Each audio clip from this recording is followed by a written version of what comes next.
At a time when the country is finding solutions to tackle an ongoing economic crisis, tea exporters are worried about several issues which they believe will lead to the loss of market share and ultimately a loss in export income.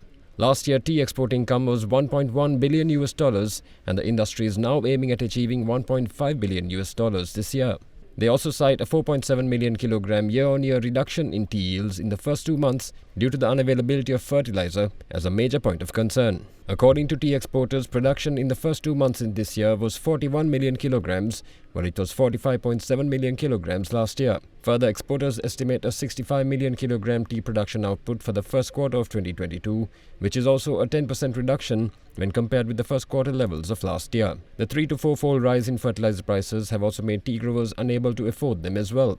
Due to low production volumes, exporters estimate a reduction of export incomes by 8 to 10% in the first quarter of this year. In the meantime, regular power cuts and non-availability of fuel to operate generators have also affected the industry. They say that factories are unable to operate tea packing machines that usually operate in 2 to 3 shifts per day, at least for a single shift due to the power cuts.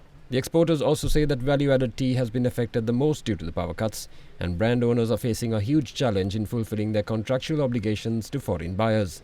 What's more, the fuel issue has also affected the transportation of tea to Colombo for auction. Exporters say that the escalation of transport costs along with high auction prices have negatively impacted the competitiveness of Ceylon tea in the global market. On the other hand, exporters are also concerned about the current forex shortage which has made their suppliers of tea packaging materials unable to import. They say that packaging material suppliers face issues in securing the required quantities and added that banks do not prioritize opening letters of credit for importation. Meanwhile, rupee depreciation and non-availability of tea at sufficient quantities has resulted in a rise in Colombo tea auction prices. Although they say that this price rise has temporarily mitigated the adverse impact of sanctions on Russia in the Colombo tea auction prices, tea exports to Ukraine have been affected due to disruptions in the shipping and other logistics arrangements. Exporters also highlighted the agreement between India and Russia to carry out their trading business using the rupee and the ruble that has been stated in media reports. According to their view, the agreement will enable Indian tea exporters to continue to supply tea to the Russian market at the expense of Sri Lanka and some other suppliers.